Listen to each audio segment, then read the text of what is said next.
اگلے زمانے میں ایک عورت تھی جو حاملہ تھی۔ جب سے درد ہونے لگا بچی پیدا ہوئی تو اس نے اپنے ملازم سے کہا کہیں سے آگ لے آؤ۔ وہ باہر نکلا تو دیکھا دروازے پر ایک شخص کھڑا ہے جو پوچھتا ہے کہ کیا ہوا، لڑکی یا لڑکا؟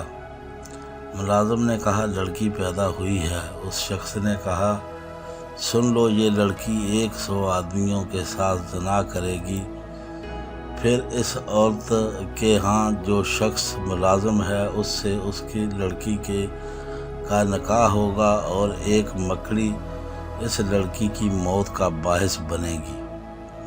وہ ملازم وہیں سے پلٹ آیا اور آتے ہی ایک تیز دھار چھری لے کر اس لڑکی کے پیٹ کو چیر پھاڑ دیا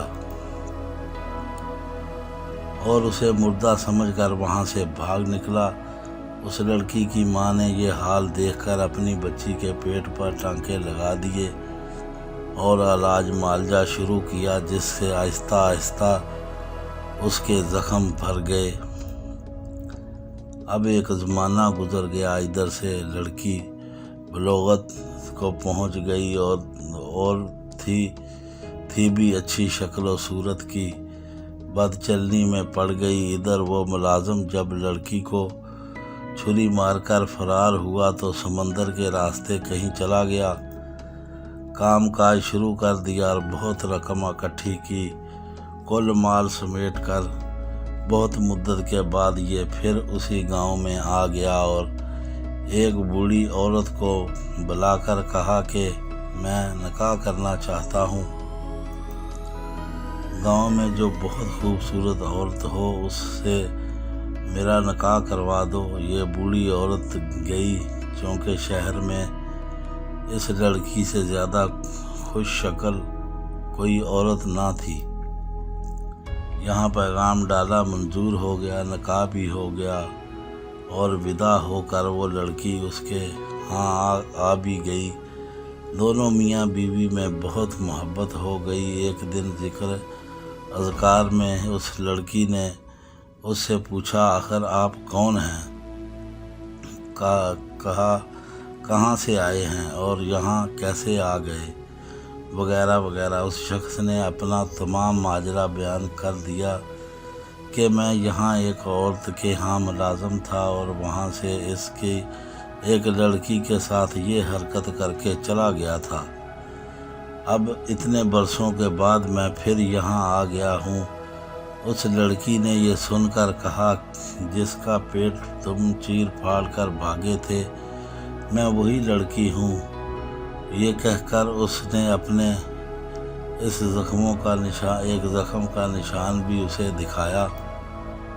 اب اس شخص کو یقین ہو گیا کہ یہ وہی لڑکی ہے۔ وہ پھر دیر چپ رہنے کے بعد کچھ کہنے لگا، جب تو وہی ہے تو ایک بات تیری نسبت مجھے اور بھی معلوم ہے، وہ یہ کہ 100 آدمیوں سے مجھ سے پہلے مل چکی ہے، یعنی زنا کر چکی ہے۔ اس لڑکی نے کہا ٹھیک ہے، یہ کام تو مجھ سے ہوا ہے لیکن گنتی یاد نہیں۔ اس شخص نے کہا کہ مجھے تیری نسبت ایک اور بات معلوم ہے، وہ یہ ہے کہ تیری موت کا سبب ایک مکڑی بنے گی۔ خیر، چونکہ مجھے تجھ سے بہت محبت ہے، میں تیرے لیے ایک بلند و بالا، پختہ اور اعلیٰ محل تعمیر کرواتا ہوں اور اسی میں رہنا تاکہ وہاں تک ایسے کیڑے مکوڑے نہ پہنچ سکیں۔ چنانچہ ایسا ہی محل تیار ہوا اور یہ وہاں رہنے سہنے لگی۔ ایک مدت کے بعد دونوں میاں بیوی بیٹھے ہوئے تھے کہ اچانک چھت پر ایک مکڑی دکھائی دی۔ اسے دیکھتے ہی اس شخص نے کہا دیکھو، آج یہاں مکڑی دکھائی دے رہی ہے، اچھا یہ میری جان لیوا ہے، اس سے پہلے کہ یہ میری جان لے میں ہی اس کی جان لے لوں۔ غلاموں کو حکم دیا کہ اس کو زندہ پکڑ کر میرے سامنے لاؤ۔ ملازم مکڑی کو پکڑ کر اس عورت کے سامنے لے آئے اور اس عورت نے مکڑی کو زمین پر رکھ کر اپنے پیر کے انگوٹھے سے مسل ڈالا۔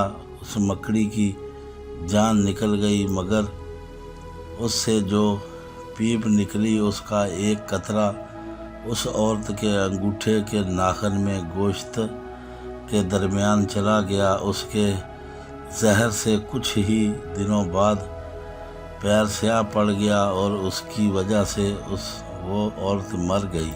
دوستو، ایسی کہانیاں سننے کے لیے ہمارا چینل سبسکرائب کریں اور ہمیں دعاؤں میں یاد رکھیں۔ بیل آئیکن کا بٹن ضرور دبائیں اور دوستوں میں شیئر کریں۔ اللہ حافظ۔